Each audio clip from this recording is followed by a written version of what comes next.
Hello.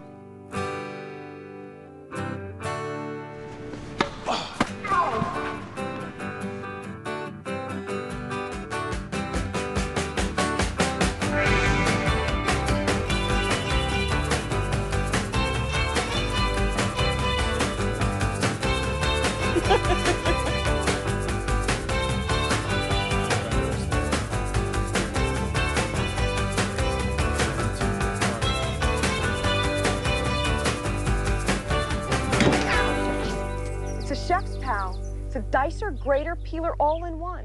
Never needs sharpening, dishwasher safe.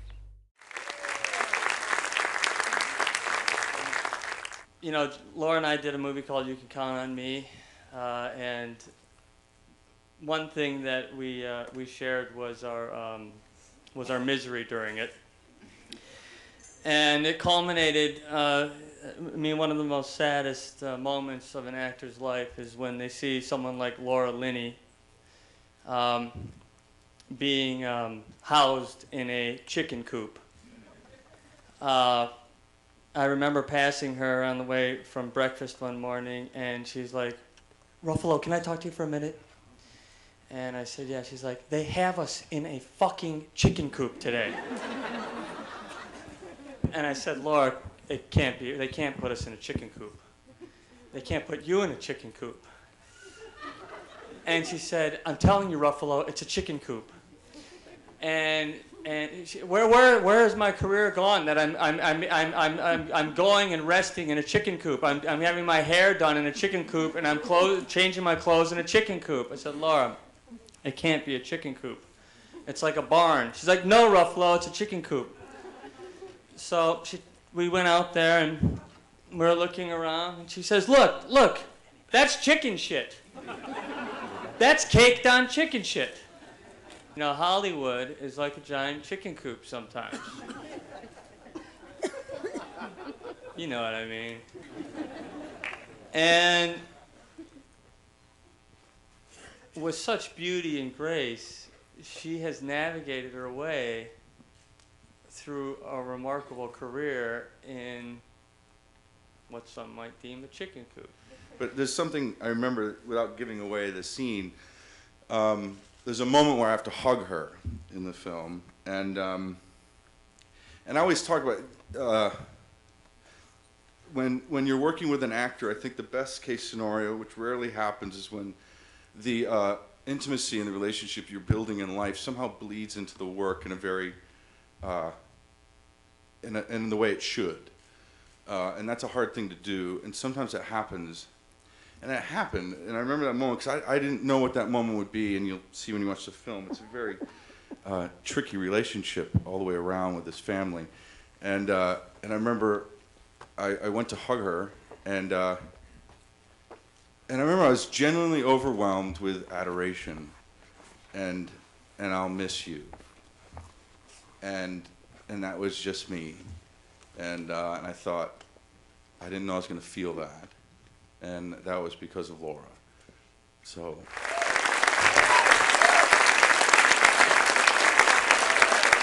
You know, when you're doing a picture like that, do you have the sense while you're making it that, you know, this is really something special, this is really going to be one of the good ones, or does it take until you sort of see that all cut together that you have that sense? You never know. You know when there's good work happening, but that doesn't necessarily mean it's going to translate into a good movie. I mean, I certainly knew the entire time I was with Ruffy and the entire time I was with Phil that we had an added advantage of a fantastic script, and I knew that our work was going well. But you never know. You know, then it goes into the hands of editors, and the directors are able to finish off what they need to do, and you're not aware of some of the different levels of filmmaking that are going on that don't have anything to do with actors. How, you know, when the director and the editor really get together and sort of create a movie, a film. So you never know. And you hope, but you never know. And there was something that Phil Hoffman and I have been talking about over the past few days. When you get a really good script and you start working on it before you finish reading it for the first time, then you know you have to pay attention to it. Your actor brain will switch on in a way. Mm-hmm. You can't help yourself. And that certainly happened with Savages, of course, and you can count on me and Chindabine, Squid and the Whale as well, and Kinsey. You know, those scripts are so good that You're thinking as you're reading it. Your maybe. actor brain just turns on, and you start working. You start working, you know, the ideas keep coming. You can sort of look at it the way someone would look at plans for a house, or maybe the way, although I'm not a chess player can see how you move many stages ahead, and you can sort of look through the game. So you can kind of look through the script sometimes and see the potential that's there, the structure of the script, the foundation that's there, that the writer has given you, all the clues that they've given you about what questions you should ask yourself. And then at the end of the day, that really, it turns into like what questions you do ask yourself. And what qualities do you hope for in your director that help you to do your job? Understanding and love. Love and understanding. You're there to help them as much as they are there to help you. And you're there to help them tell their story, or tell the story that they want to. So there has to be that sort of, at least a sense that you're all on the same side. Mm-hmm. You know, some directors can be very, very wary of actors, really suspicious.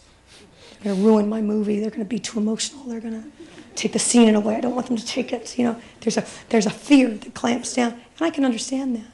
And there's always a period of time where you sort of have to, you know, let the director know, like, it's okay. Like, I'm really going to do the best I can for you. I'm on your side. I really am. That's an interesting period of time if someone is scared, because everybody's scared. There are a lot of people in this room who mean an awful lot to me, and you all know who you are since I invited you here. And I just wanted to say thank you all for coming. And you all affected me in ways that you will never know, never fully understand. My two cinematic brothers, you know, an actress could not have a better time with any two people. So I'm thank you to the AFI for sort of an unreal experience. And happy birthday, Mom.